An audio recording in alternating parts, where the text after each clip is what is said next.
Hey guys, this is Dr. Aman Setiya, your medicine faculty. So now we'll discuss INI-CET recall.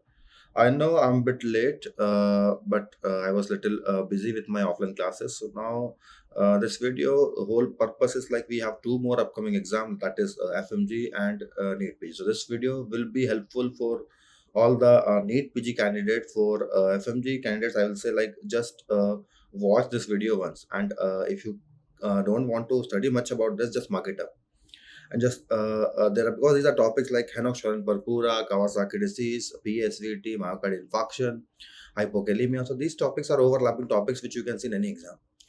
So without wasting much of your time, so this will be the most authentic recall. So let's go. Let's see. First is cannabidiol is not used in treatment of. So this is like cannabis derivative. So we sometimes use this in treatment of different types of epilepsy. So we use this like an Thyroid syndrome, that is a form of epilepsy, and we do use this drug in tuberous sclerosis. This thing I think I taught you in the class also, and we can also use this in Lennox-Gastaut syndrome.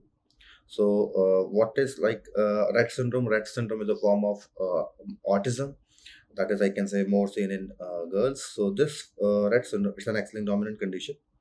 So understand this thing. This Rett syndrome is something, for this we don't have much thing in practice. So we have only one drug, and even this question came in last INI-CET exam. So there's also a PYQ. So understand this thing. For this, what we have only one drug, that is trofinetide. So sometime again we might have not discussed the entire thing. So let's see what I taught you in the class. So this is again from my notes. You can see cannabidiol is an oral solution, also used in Lennox-Gastaut syndrome, and where we have studied this in a patient with tuberous sclerosis. So cannabidiol is done. So understand this was one of the easiest question in exam. So starting with the first one, answer for this question will be Rett syndrome. So for Rett syndrome, what we have trofinetide. Moving to next one. Okay, when to start steroid in a patient with Henoch-Schönlein purpura? So again, for some questions like which came, I am giving a reference here. So let's see the reference first. This is like a screenshot of Harrison. So that is a treatment of IG vasculitis, or I can say Henoch-Schönlein purpura. So it is written. You can see arthralgia and abdominal discomfort.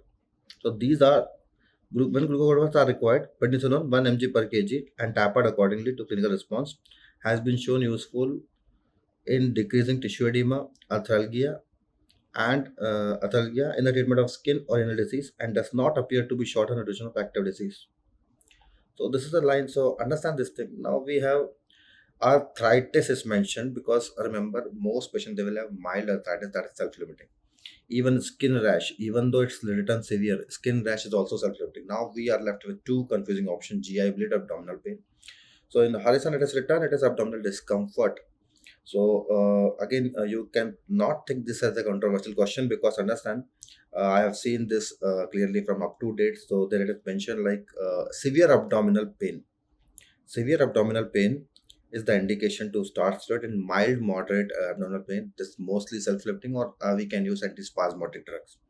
So again, it is not mentioned, but GI bleed is a condition. GI bleed is a condition. So this is a line from up to date, the most authentic source. Like GI bleed is a condition where what we do, we definitely start steroid. So this is important about Henoch-Schönlein purpura. So moving to question number 3.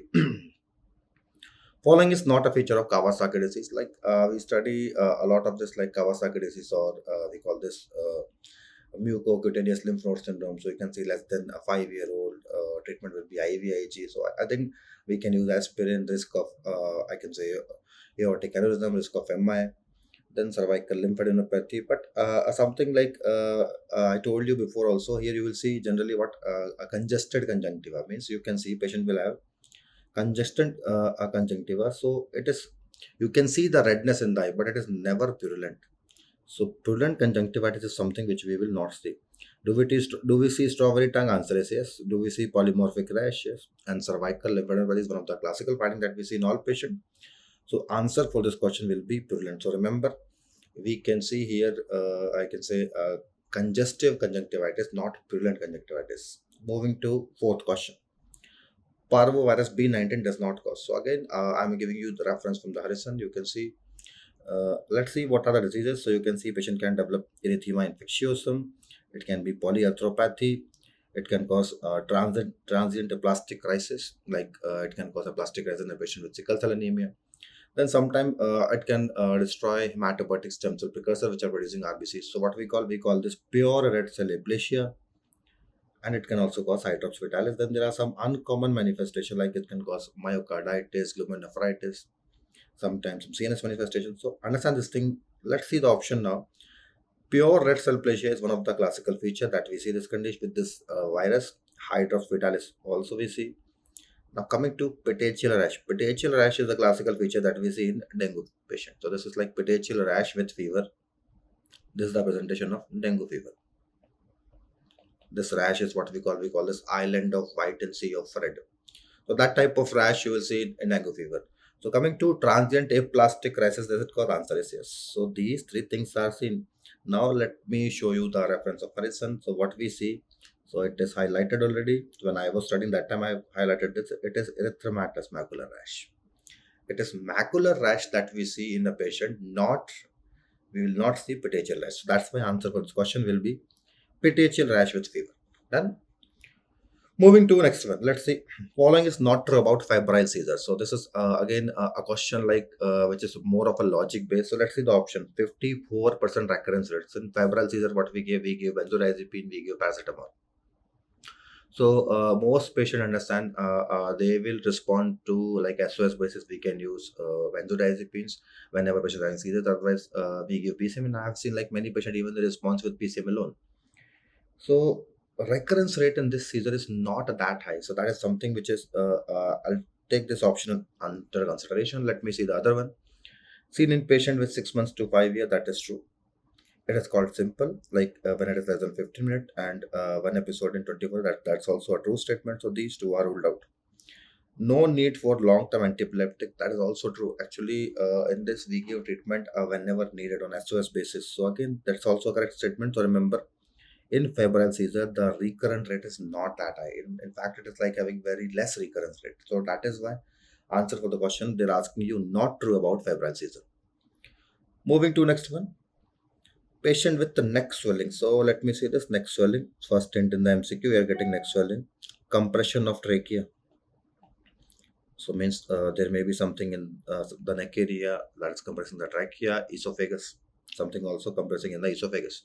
Then understand histopathology assessment is given that is showing cell nest and pink amyloid. So this is the hint. So in neck area, when you see amyloid, this amyloid in neck area, this is remember this amyloid is nothing. This is an amyloid that we see in a patient with I can say just a minute, guys. So this is amyloid that we see like we see this amyloid where we see this is what we call a Carl amyloid. And a Carl amyloid is like it's an amyloid in your thyroid gland where we have like follicular and parafollicular cells. So parafollicular cells of thyroid they produce calcitonin, and if you see like we call them parafollicular cells or C cells. From here you can see a cancer. That cancer is called MTC. It's the same cancer which is a part of Men's syndrome. So that's medullary thyroid carcinoma. So they're asking you what are the cells of origin. So basically it's nothing. It's neck swelling given compressing trachea, compressing esophagus means there is mass effect. You can see cell nest with pink amyloid. So that's the case of MTC. So medullary thyroid carcinoma. So they are asking you what is the cells of origin. So they are originating from parafollicular cells. So MTC is a cancer that's originating from parafollicular cells. And remember, it's also a part of MEN2A and MEN2B syndrome. Very important. Now there was a question about like in transfusion medicine, like I was telling you, this is going to be a very important topic. Even nowadays, like I'm starting my class in hematology with this topic. They have asked you a question on match the following. So let's see, they're asking you like what is the shelf life. So they have given quite close options. So like in actual days, half life of platelet, whether it is RDP or SDP. So SDP we also call jumbo platelet. So RDP or SDP's half life is I can say close to 7 days. But it's approximately 7 days. 7 was not given. 5 is given. Let it be. For packed RBCs, that will depend like what solution we are using. Like for example, if you are using this ACD, then we can use this for 21 days. If it is like we are using SAGM, then we can use this for 42 days. So it is 35 written. So basically, packed RBCs and whole blood, it is variable, and that is in the range of 21 to 42 days. Moving to a cryoprecipitate, that is an half-life of 1 year. So this is basically, it was a match the following question. So both FFP and cryoprecipitate we can use. The only problem is we have to maintain this temperature, and it was something new. So it was a match the following question. So granulocyte concentrate half-life is shelf life is 24 hours. So let's see what we have studied. Whole blood PRBC is 21 to 40 days, SGP RDP 5 to 7 days, FFP cryoprecipitate 1 to 2 years. So this is the question which came in exam. So one of the easy question I can say based on match the following straight away from your notes. Moving to next one. Following is used in treatment of hemophilia B. So now like we have hemophilia A, B, C. So this hemophilia A and B, these are basically your X-linked recessive condition. And remember, hemophilia B is factor 9 deficiency. Now we should know what we have in cryoprecipitate. So cryoprecipitate will have factor 8, factor 13, it will have von Willebrand factor, and it will have fibrinogen. So these are four things that we see in cryoprecipitate. Factor 8 is factor 8, it's recombinant factor 8. And coming to FFP and cryopoor plasma, so they more or less means the same thing.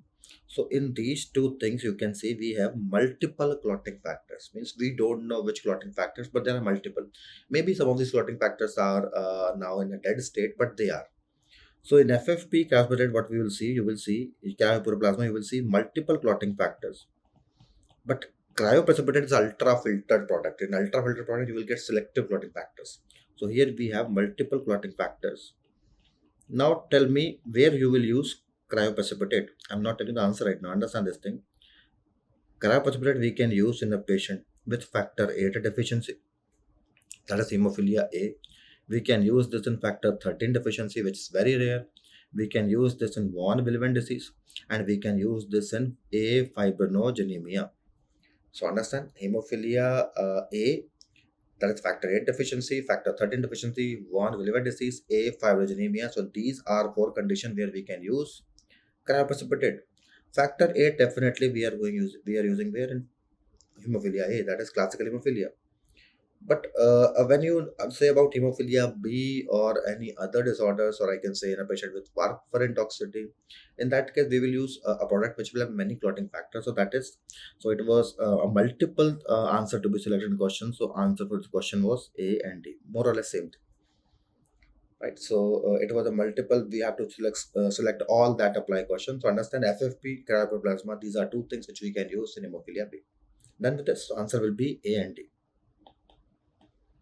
Moving to next one. Third question from you can see hematology, transfusion medicine. A 40-year-old, 40-year-old after 40-year-old patient after RTA with unknown blood group. You are not knowing the blood group. Patient is unstable and require urgent blood transfusion. Which blood group can be given? So basically, it was a question on universal donor. So just try to understand. What we have studied is universal donor is. I think it is written. It is O blood group, right? O blood group. Now, A and B are ruled out, which most of you are ruled out. Now, in this question, some students are saying it was multiple correct. Then answer will be both C and D. If multiples are not correct, then let's see.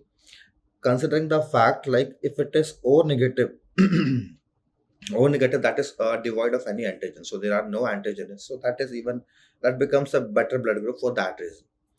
And 85% of population are Rh positive, rhesus positive. So if we consider like common people, so then remember maybe this is one of that common guy, so he should be having a positive rhesus positive blood group. In that case, O positive also we can give.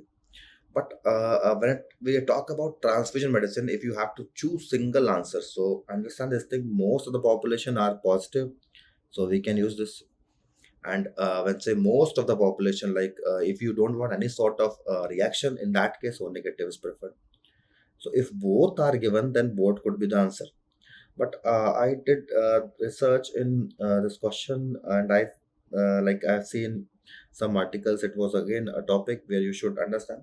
So it's about transfusion, so we don't have to take any risk. So in that case, O negative becomes slightly better than O positive, even though positive is common, but negative is slightly better. If both are given, so both is the answer. So I can say C is a better answer. Sorry, D is a better answer than See, if both have to choose, if it's the question like some students are saying it was a question we have to select all that apply, then both are answers. Okay. Okay, so this was like a question which disease can present with repeated catalase infections. So, catalase positive bacteria infections, understand? Chidak-Higashi syndrome, that's basically defect of phagocytosis. So, you can see NK cell defect. Severe combined immunodeficiency, we also call it bubble baby syndrome. So, here you will see defect of both B and T cell. X-linked hypogammaglobulinemia, we also call this Bruton's disease. So, basically, here you will see absence of all immunoglobulins. So, Bruton's disease, or we call this Bruton's A gamma globulinemia. So understand. So this is like a condition we call this chronic granulomatous disease. So it is due to deficiency of an enzyme called NADPH oxidase. This NADPH oxidase is called respiratory burst enzyme, and this enzyme deficiency can cause CGD, chronic granulomatous disease. So if this enzyme is deficient, then patient will have a recurrent infection of catalase positive bacteria. And for this we do a test. This could be asked in your exam. That's called NBT test. We call this nitrogen blue tetrazolium test. And remember, if this enzyme is deficient, then this test value is negative. So this test is negative. It is positive in normal people. Okay, so this was a good question. Means a question like which is more of a like a clinical pattern where student get confused multiple time, what to think, what not to think. So let's see. A patient develops sore throat followed by nephritis. So many thought it's a case of PSGN, right? So understand this. That's why we have to read the question. So even when I am reading question, I will think first of PSGN. What is PSGN?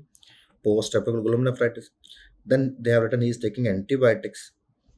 Antibiotics, blood. So it could be a case of like NSAID-induced allergic or interstitial nephritis. So that could also I will consider allergic interstitial nephritis. Then they are telling blood showing eosinophilia. So this was the biggest hint. It was not a urine, it was blood showing eosinophilia. And urine routine microscopy is having WBC cast. So now they are confusing you with pyelonephritis. So these are the three differential. It's not lupus because there is nothing about. So this is first thing which I am ruling out. Now let's see what Harrison is saying. So this is like you can see peripheral blood smear is having eosinophilia, right? But it is in only in minority of patients. So this is one of the feature. Urine analysis will reveal WBC cast and hematuria. Urinary eosinophils are neither sensitive or specific. So understand that's why we don't recommend.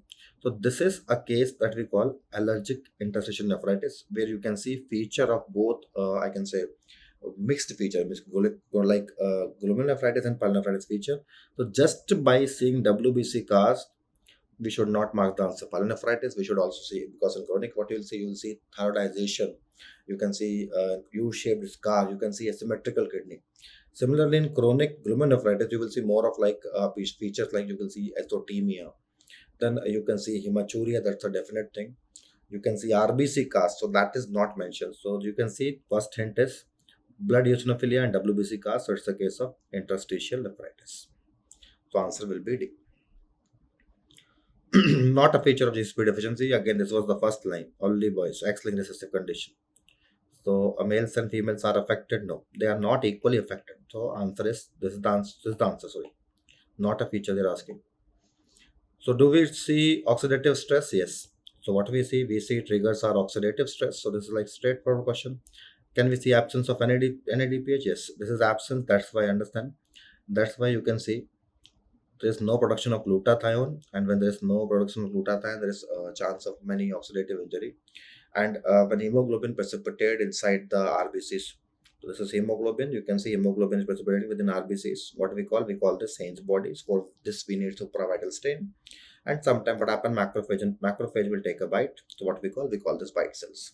So Heinz body bite cells, these are classical features, but both sexes are not affected. So answer will be A. So it's an easy question. Males and females are affected. Crystal. So first hint was the shape. So you can see the shape is coffin lid. This was the first hint in the MCQ. Then second, even this image is like it was an extra advantage given.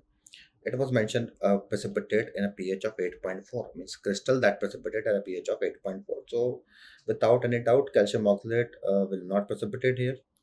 Cystine will not precipitate, so it's a and cystine shape will be hexagonal, so it's a triple phosphate stone. So let's see, you can see this is like a clear cut shape, that is calcium oxalate. You can see envelope shape, then we have a rhomboid shape, then you can see true white crystal. We also call them true white or triple phosphate stone.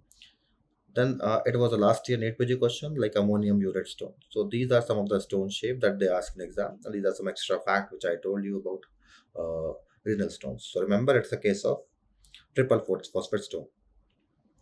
Okay, now this is a question like they're asking you select all that are correct. So let's see one by one. They're asking you anaphylaxis.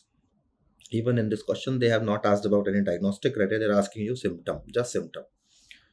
So in anaphylaxis patient, can we see abdominal pain? Answer is yes. So we do see persistent abdominal pain. So patient may have nausea, vomiting. There can be abdominal cramp. Even like some cases I have seen 2-3 cases where patient develop severe abdominal cramps. Even it is written in a feature like patient can develop abdominal pain. Next, it is anaphylaxis. So patient is ending up in shock. So do we see hypertension? Answer is no. So we see shock means patient is going towards hypotension, not hypertension. Urticaria, we can see definitely urticaria is a feature. It's one of the early feature. Can we see swollen lips? Yes, urticaria and angioedema, swollen lips. And ultimately later on patient can develop ARDS, so respiratory distress is also seen. So answer for this question will be A, C, D, E. So all these options are correct. So this is like a question related to anaphylaxis. Moving to next one, match the following. So this was again one of the easy question that I can say about match the following. Like if you know one answer, then you can easily go through other things. So let's see. So let me say I can say it's an dermatology overlap. Even if you see microbiology was totally overlapped with medicine. Even I can say in pharmacology, I told you to study OHA, oral hypoglycemic agent, and this time there were around 3 questions from OHA, one from metformin, and I can say 2 questions from empagliflozin. So that was a paper based on OHA. So let's see. Patch test, patch test we do for contact dermatitis. So first is C. So when I can say first is C, so all I am ruling out all other options. Simple. KOH mount, so understand KOH mount, it is like a mount where we use this for a fungal infection, tinea. Then I can say we have biopsy we can do for leprosy or lupus vulgaris. So let's see, biopsy we prefer in a patient with lupus vulgaris, and leprosy what we do, slit skin smear. So answer will be A. Answer of this question. So again, in match the following, when you get a one link, then you can straight away join all the things. Simple. A laborer present with fever and rectoorbital pain. So rectoorbital pain, you can see like it's you can see in a patient of cluster headache. You can see this in a patient of dengue from 5 days. So it's from 5 days, suggestive of dengue hemorrhagic fever they have mentioned. So basically they're asking you what test you will do to confirm the diagnosis. So to confirm the diagnosis, understand we can do 2 things. We have NS1 antigen, so which and we can do IgM ELISA. So 2 things I'm ruling out: viral culture and PCR. Now I'm left with NS1 and IgM. So they're asking you which test you will do to confirm diagnosis. Actually, in practice, we do both. We do both in practice, but if you have to choose one for confirmation, always remember IgM ELISA is better than NS1 antigen. So answer for this question is becoming D. Simple. Moving to next one. Which of the following is correct about acid-base status of a patient coming to emergency with nausea, diarrhea, and vomiting? So nowadays they're asking you pretty much easy question on ABG analysis. So let's see, 7.55 is the pH. Normal value is 7.35 to 7.45. So pH is on a higher side. PCO2 is also on a higher side. Normal value is 35 to 45. So both are in same direction. So these respiratory disorders are ruled out. When see both are in same direction, means it's a case of metabolic. And when pH is alkaline, it's the case of metabolic alkalosis. So answer will be C. Metabolic alkalosis. Clear? So one of the easy question which came from ABG analysis this time. Okay, then this was also a question, drug of choice for enterococcus infective endocarditis, but a check was there, patient allergic to penicillin. So understand, it's again a straightforward question. You can see this maybe in your pharmacology notes and your medicine notes. But when it is allergic to penicillin, we will not use ampicillin. Even then, remember, other penicillins will not be effective. So answer for this question is vancomycin. Simple. Okay, now coming to this 30-year-old patient is admitted to medicine ward with vomiting and diarrhea. Vomiting and diarrhea means whenever you're sitting, first thing you should rule out there is going to be some electrolyte imbalance. Potassium value is 3.2. So normal value is 3.5 to 5. Then they're asking you what are the signs, following signs are seen except. So I was reading about this topic, then I came to know like some of things are strange about this. So you can see like hypokalemia. Understand? Hypokalemia sometimes it can cause polyuria, and this is the combination of central polydipsia and an AVP resistant renal concentration defect. So that is AVP resistant renal concentration defect means it is like mimicking some sort of a nephrogenic diabetes insipidus. So you can see that thing. Now I will see this question. You can see like patient can also have QT prolongation. So that is, patient can also develop a risk of torsades de pontis. So patient of hypokalemia, understand they can have like muscle problem always. So there is a chance of quadriplegia. So VT means patient can develop torsades. So torsades is a type of ventricular tachycardia. So even tachyarrhythmias are common. So that is ruled out. Quadriplegia, muscle weakness. So it can be like we can see hemiplegia, we can see quadriplegia, we can see paraplegia in this patient. So quadriplegia is something which we can see, and even diabetes insipidus. I just mentioned here. You can see the horizon reference here. That's also seen, but cerebral edema is something which is more related to sodium. So you can see it is like you can see this in a patient with hypo and hypernatremia. So again, it was a bit a tricky question. I know most of you are confused between C and D, but here correct answer is D. Cerebral edema you will not see in a patient of hypokalemia. Moving to next. So this was the easy question. You can see a man present to emergency department with loss of consciousness, hypotension. ECG is having narrow complex tachycardia. Narrow complex tachycardia. So case you have is PSVT. So let's see amiodarone. So what it is written, it's stable patient, unstable patient. You can clearly see it is patients having loss of consciousness and hypotension. So it's going to be unstable patient. And rarely PSVT patient will come to you with instability. So again, these are like our Allen next notes. So you can see unstable patient. What we do cardioversion. Simple. So let's see amiodarone. Imidazole we don't use. Adenosine we can use, but we have a better drug, that's adenosine with rapid saline push, but that is recommended in stable patient. So if they ask you initial treatment, that will be carotid massage. If they ask you drug of choice, that will be adenosine. And if they ask you like initial treatment in stable patient, but same thing, if they mention initial treatment in unstable patient, that answers are going to be synchronized cardioversion. So you can see these flow chart. You can see first thing is massage. So nearly 80 to 85% people will terminate with this. Then we can give adenosine, and even they can ask you dose nowadays. If not, then we do cardioversion. And in unstable cases, we straight away start with cardioversion. So answer is simple. A. 45-year-old female patient. 45-year-old female patient present to emergency department with shortness of breath, tachycardia. She has history of viral infection. So now I got something to write. So patient is having viral infection. Means it could be COVID, it could be any virus. History of viral infection and chest pain from few days. Chest X-ray reveal water bottle heart. What you can see. So first don't see the option. First try to figure the image in your brain. It's a viral infection means maybe viral myocarditis, or I can say it is pericarditis, that is now converted into cardiac tamponade. So that is why my patient is having water bottle heart. Simple. So it's a case of cardiac tamponade. Now understand, in cardiac tamponade what we do.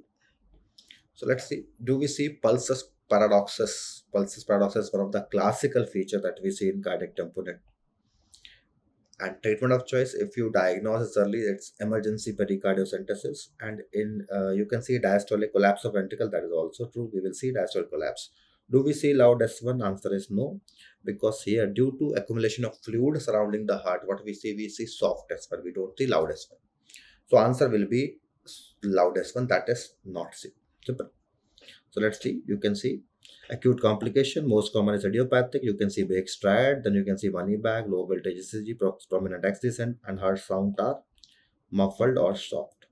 Then we can see pulsus paradoxus, and sometimes you can see like a treatment will be emergency pericardiocentesis. So again, it was a one paragraph, and all except question came from this paragraph. Very, very important. Least common cause of bipedal edema. So let's use some logic here. Liver disease can have ascites, bilateral edema. Lupus nephritis means lupus nephritis will have nephrotic and nephritic component. So again, in nephrotic syndrome, you will see more of edema compared to nephritic syndrome. So when we see edema, again, it is also generalized. Bilateral generalized. Heart failure also you will see generalized. So answer is venous deficiency. Here you will see unilateral pedal edema. Simple logic. Unilateral pedal edema.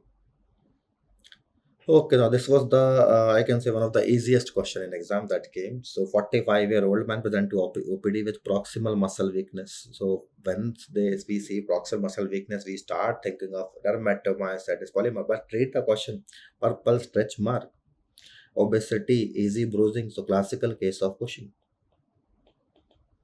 And man is given, so dermatomyositis polymyositis are unlikely. Now see Cushing syndrome. So Cushing syndrome will have hypercortisolism. So hyperaldosteronism, what it is? Anyone can tell me? Hyperaldosteronism, what it is? It is Cone syndrome. Hyperparathyroidism, basically it will affect your calcium and PTH. And hyperthyroid, you know, that is a grace. So it's the case of Cushing syndrome. And Cushing, what we see more of cortisol. Simple. Okay, this was a question which was interesting. Actually, I like this question. A patient present to OPD with symptom of episodic headache. So once we see question of episodic headache, student thinking about a pheochromocytoma is not likely. There are many other things of episodic. Even you can say temporal arthritis. Many cases will have episodic headache, right? Some visual problems will have episodic headache. So let's see abdominal pain. This is the hint. Low mood, again second hint. Renal stone, third hint.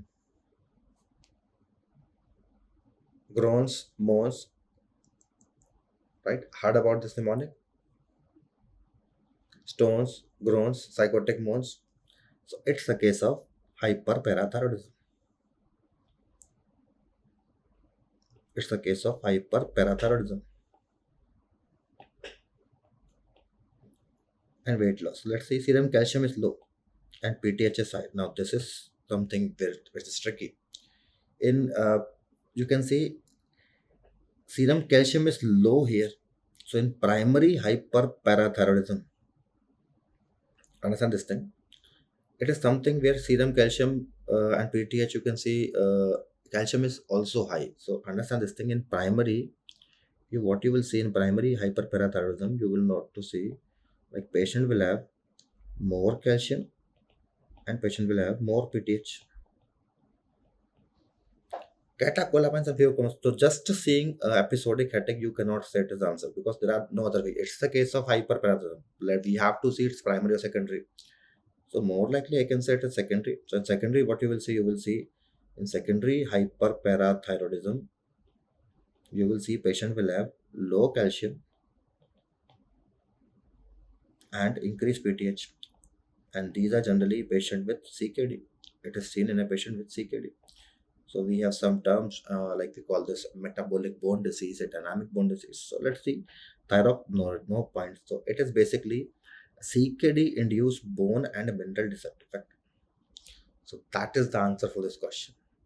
So it is basically, I can say, CKD induced bone and mineral defect that is leading to secondary hyperparathyroidism. That's why patient is having symptoms of hyperparathyroidism. So answer is D.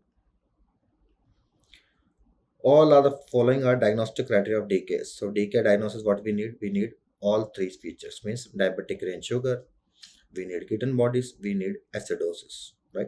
So let's see. Diabetic range sugar is given. So it is 250 above, answer is given. So it is generally 300 to 600, but more than 250. Anion gap is more. Do we see anion gap? It is like anion gap is 12, means it is high anion gap metabolic acidosis. So that is also something which we see. So anion gap, and then bicarbonate is low. That bicarbonate low means it's also telling you about acidosis. So understand this thing. These are the features that we see. So glucose is more, then acidosis, right, and ketone bodies.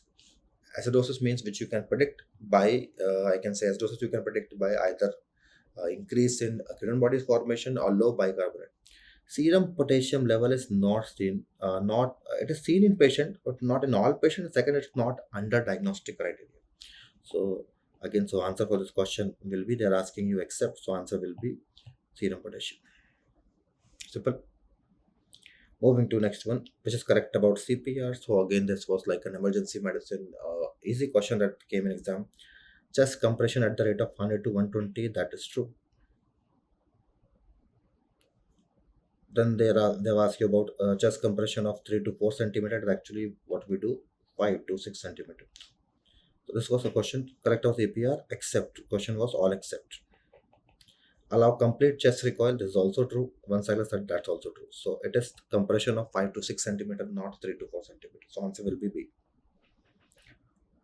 A 45-year-old male present to OPD with complaint of daytime sleepiness.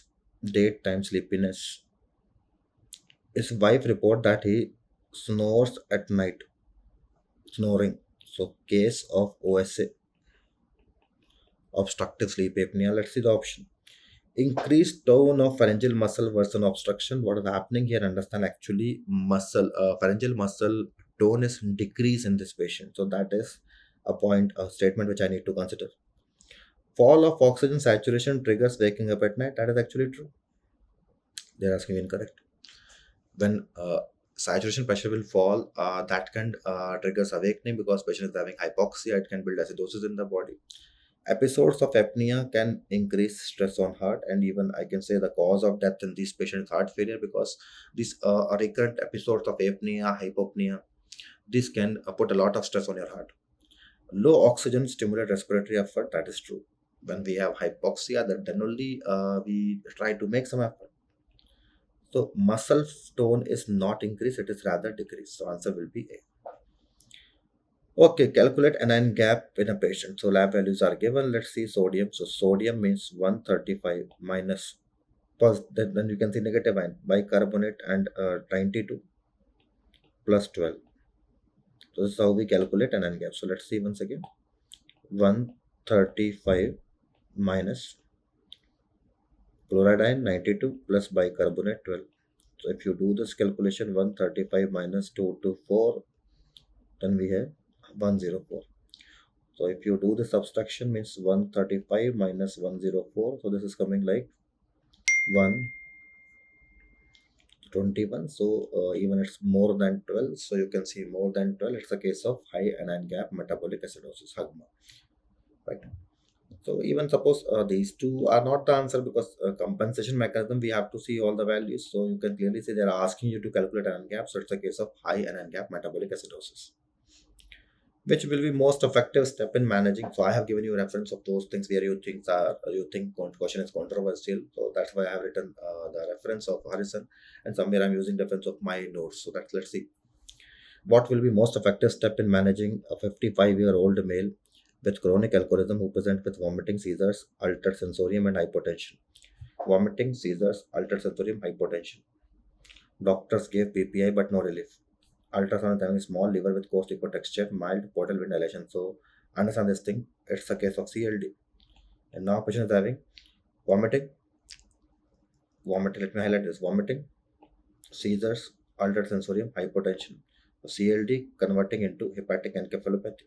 Simple. I got the diagnosis. Now conduct a CT head. There is no need. Even we can do serum ammonia. What test should be recommended? We should do serum ammonia, and we can do an EEG. But remember what is not needed. What is not needed? CT is not needed. Initial treatment with thymine and chlordiazepoxide. Thymine. Now it's too late. Thymine, it's too late. It's not Wernicke's. It is neither delirium. So benzodiazepines, if you give now to this patient, now see, we will increase the grade of encephalopathy. So benzodiazepines are avoided now. If you want to give sedative, only one sedative that we can use will be haloperidol. Perform endoscopy to assess variceal bleed. There is no signs, like there is nothing mentioned about vomiting, so there is no variceal bleed here. So what we give lactulose and wait for stool passage. So see, it's the case of hepatic encephalopathy, and treatment I have written here. First thing is lactulose syrup form, enema form, 30 to 45 ml TDS. Right. So this is a case of, then we can use silymarin, rifaximin, agarbos, benzoate. These are the treatment of hepatic encephalopathy. Done? Okay, so this was something which was asked in last INI-CET. This question came in this exam also. So let's see. All headache need further workup except a 55-year-old with first severe headache. First severe headache always need further workup. It need presence of cord-like vessels in temporal area. So this cord-like vessels need to be extracted. We should take 3 to 5 centimeter biopsy. It's a case of temporal arthritis, so we have to do. Subacute. Subacute worsening of headache over few weeks. So this could be like due to a tumor or space occupying lesion. So if it is subacute and worsening over few weeks, then we should always do further investigation. Now understand, it's like a table given in medicine. I think I have attached this table somewhere, or it's misplaced now. So in that table, you will clearly see like in cocaine overusage. Here we know the cause of headache. So cause of headache is cocaine that you are taking. So if you stop taking cocaine, your headache will be removed. Here you are not knowing the causes of headache.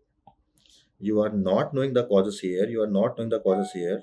So these are those things where we need to further investigate.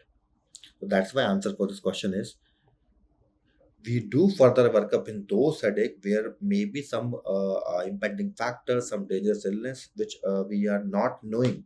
But here already we are knowing cocaine can cause headache, so we should stop that. So that is something a good question I can say, which a difficult one came in an exam, a tricky one. False statement regarding 35-year-old presenting with unconscious and given ECG. So basically, it was an ECG of atrial fibrillation, and this was asking you like digoxin is used for rate control. Do we use digoxin? We use sometime, like we use digoxin in the patient of atrial fibrillation with heart failure. So this is, I can say, they are asking you false statement. So do we use digoxin? Answer is yes. DC cardioversion in all cases? No, no, no. We don't do cardioversion in all cases, because many cases you can control with Bipedal. You can give then we can start the patient on NOAC, means even like I'm using this in my practice. Many patients are having a good control. The AF is not that dangerous. Like we should do cardioversion in all cases. Rarely occur in people with normal heart. That's true. So mostly like it is seen in people with some already having I can say anatomical cardiac defect. So already when people are having some vascular cardiac defect, or I can say anatomical defect, so that is also a true statement. Discrepancy in heart rate and pulse rate is a reliable indicator for diagnosis. So this is what we call this APD. APD means apex pulse deficit. Means you can see discrepancy in heart rate and pulse rate, and this is generally more than 10. So APD value we see more than 10 in a patient of atrial fibrillation. So remember, cardioversion you will not do in all cases, all patients. Diabetic patient with dyspnea and pedal edema, X-ray suggestive of enlarged heart with rails. Enlarged heart with rails. Echo finding shows low ejection fraction. Following will delay progression. So I understand this was the actual line of the question. So you will see which drug will delay. So there's only one drug, that is a new drug, and you can see this paper was loaded with question from this exam, that is empagliflozin. So thiazide, understand we avoid, only metolazone is a thiazide that we can use. Furosemide you will use to relieve this pulmonary congestion, but it will not delay the progression. So furosemide. And digoxin we use when it is like heart failure with AF, otherwise we avoid digoxin. So empagliflozin, canagliflozin, dapagliflozin, these are SGLT2 inhibitor, which are drugs which are used to delay mortality in a patient of cardiac damage. There was a question like metformin side effect was asked, so it was like persistent diarrhea. So diarrhea, you can see it's the most common side effect of metformin is GI upset. You can see lactic acidosis, you can see diarrhea, you can see vitamin B12 deficiency. So this was the question, like diarrhea is seen with which drug, that is metformin. Ankylosing spondylitis, it affect male patient. Answer is yes. It is seen in people those height are above 6 feet. So males are mostly 6 feet or more. 70% are associated with HLA-B27. Yes. So we have like a Jaipur. Jaipur is juvenile rheumatoid arthritis. We have ankylosing spondylitis. Then we have IBD associated arthritis, psoriatic arthritis, undifferentiated reactive arthritis. So here you will see HLA-B27, And remember, this HLA-B27 is classically the most classical thing, classical disease with HLA-B27 is ankylosing spondylitis. Affected people are in the age of 20 to 40. That's also true. So it's seen in young people. Non-erosive arthritis, you think is joint gap? No. So this is something. So it was all except, or it was multiple choice. So if it's multiple choice, the answer will be A, B, C. If it's all except, the answer will be D. Clear? Let's see. Most sensitive test. I think this I have added again. Why? Because this was the option for this option. So I told you the answer for this will be IgM ELISA. Unless one is a good test, you can see like it may be positive for like up to 20 days, sometime like. But our problem is it is not that specific. So Aedes inoculation we don't do, PCR we don't do. So best will become IgM. So I think it's a repeat question. I have discussed this already. So you can see this was the SGLT2 inhibitor, decrease risk of heart failure, decrease of CKD, and this was also question came in exam. Which drug increase the risk of UTI? So this was also question that came in exam. Now let's see incorrect statement about RTA. RTA is renal tubular acidosis. So when I see this question, like we have three main types of RTA, 1, 2, and 4. RTA 4 is something will have hyperkalemia. So let's see. I think we have discussed this somewhere. So let's see this. RTA4 is something that is called hyperkalemic type. So this is correct. Then we can see Fanconi syndrome. It can present with RTA type 2. Bicarbonaturia is a feature of type 2. That's also correct. And RTA4 is due to aldosterone mutation. So I think the question was, it was hypo given. So incorrect statement was RTA4 is actually hyperkalemic. So these three are correct options, correct answers. RTA4 is presenting you with hypokalemia, not RTA4 will have hyperkalemia, not hypokalemia. So this was the answer for this A. UTI occur, see again, UTI is cystitis, bone fracture, corneous gangrene, euglycemic ketoacidosis, and this was expected question, but this came or not? This came in UPSC exam. So now only thing is left is these two are left, which are going to be asked in NEET, PG, and FMG. Bone fracture and corneous gangrene. Right? So let's see. The UTI will be with which drug? Empagliflozin. Inhaled nitric oxide. So nitric oxide is a vasodilator, so we can use this in a patient of pulmonary artery hypertension. So PH. Pulmonary artery hypertension. So question was given. Simple this question came in exam. Then there was an image-based question that is again like when you see these image, like it was your favorite bird beak appearance. So that image came in exam. That is a case of achalasia cardia. So I could not get that question, but I have seen some students were telling this question came. Then this was a question on assertion and reason. After collecting sputum in a patient, NAC and NOH were added. NAC is N-acetylcysteine. Basically, it's a mucolytic drug. And this mucolytic drug, understand, this will liquefy the sputum. And when it liquefies the sputum, like we use this sometime in those patients who are not having sputum for sputum extraction for evacuation. What we do, we nebulize the patient with 3% saline or hypotensive saline or nasal system. So sputum will come out. Those who are having problem in evacuation of sputum. Then here they're asking after collecting samples, why we add? We add nasal system and NOH. So understand why we add. So this is true. We also do this. So it's a true. It's a true statement. We do.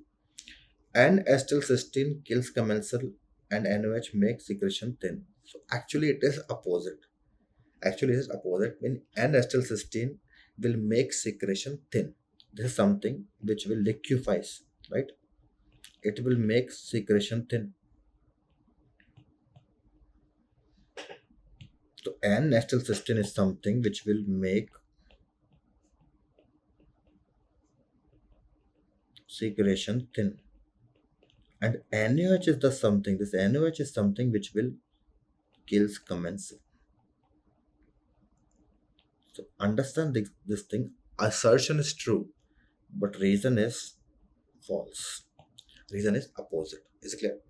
So N-acetylcysteine we give in evacuation of sputum. Sometimes it's added to sputum to liquefy the sputum, and NaOH is added to kill the commensal. So this is how you will say this assertion is true, but reason is false. Reason is not correct at all. It's false.